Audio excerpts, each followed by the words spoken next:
Good morning, tropa! Today is September 7, 2024. At ngayong araw, tropa, ay ang ating apat na araw o pang-apat na araw ng ating trabaho. Pero hindi muna tayo papasok ng trabaho, tropa, dahil marami pa tayong gagawin. Una, dadaan tayo ng JNT dahil magdi-deliver tayo ng laruan na kung saan order ng Bakugan all the way from Tarlac. And then, ihatid natin tong magandang babae dito sa likod. Kumaway ka naman, ang aking magandang anak. Yung magandang anak ko, kuwang-kuha lahat sa akin. Nakuha niya lahat sa akin, kaya napakaswerte niya. Tapos, kukuha tayo ng bigas dahil ngayong araw, tropa, ay ang bigayan ng bigas sa aming company na kung saan kukuha tayo ng 50 kilo na bigas. So, apat na sako na tag 25 kilo. So, ano pang hinahantay natin? Samahan nyo ako sa aking biyahe papunta sa aking trabaho.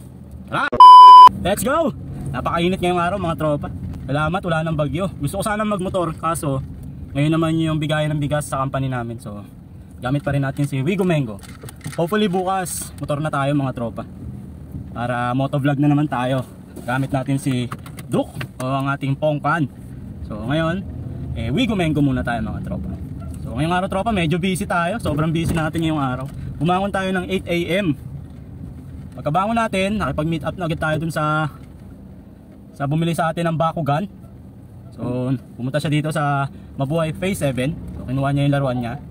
After nun naman ngayon, pupunta naman tayo ng JNT.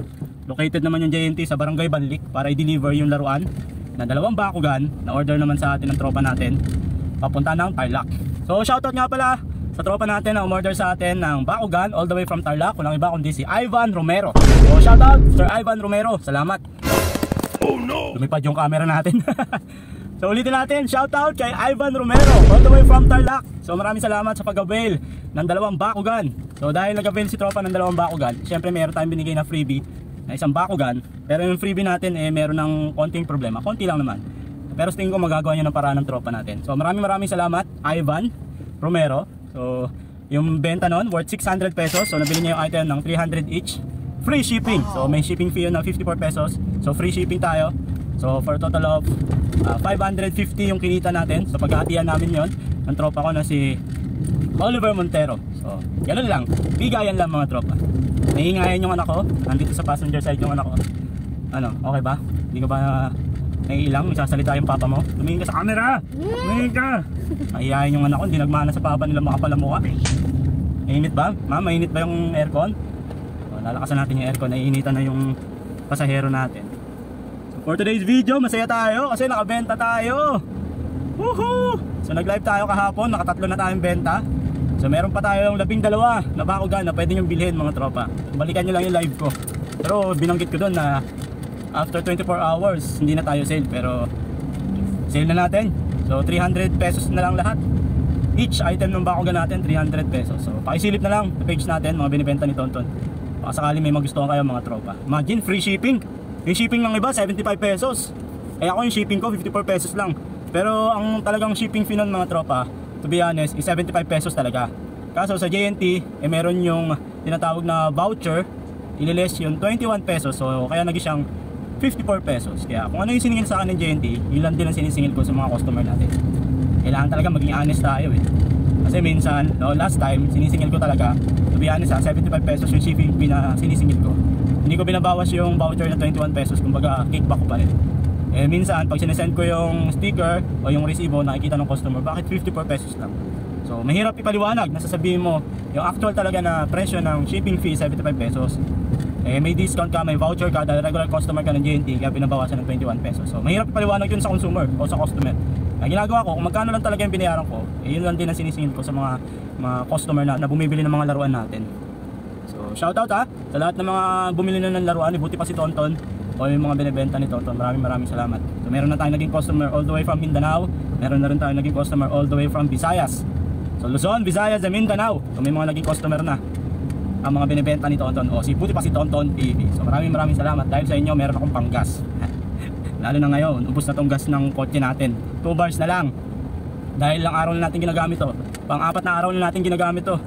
Hindi ko pa na-upload yung vlog natin. Pangatlong araw natin na vlog. So i-edit ko pa yun, mga tropa. Pantay-antay na lang, mga tropa. Medyo mahirap kasi ako ang subject. Ako mag-iisip ng content. Ako mag-i-edit. Ako lahat, tapos may pasok pa ako.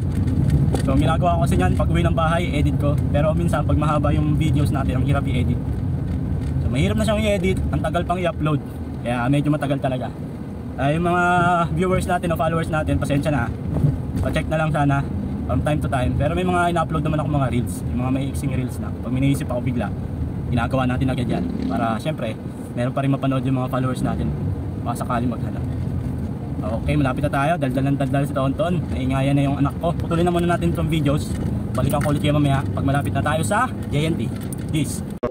After 20 minutes mga tropa. Dahil dito tayo dumaan sa Barangay Banlik. Dahil ginagawa yung kalsada sa Barangay San Isidro. Medyo traffic dito. So nandito na tayo. Malapit na tayo sa highway. Pero hindi pa tayo agad pupunta ng Wyatt. Dahil dadaan tayo ng JNT. Ida-drop off natin tong Bakugan para ma-deliver na sa tropa natin from Tarlac. So, samahan nyo ako.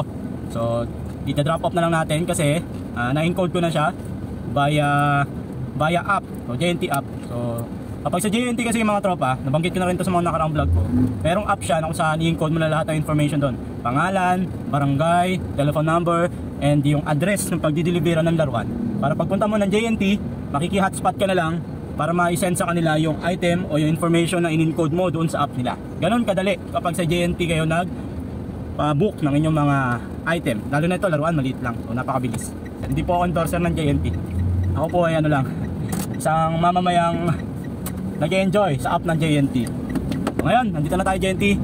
I-drop off ko lang yung item ng saglit lang. And then, diretso na tayo ng Wyatt para kumuha naman ng bigas. Wait lang ha.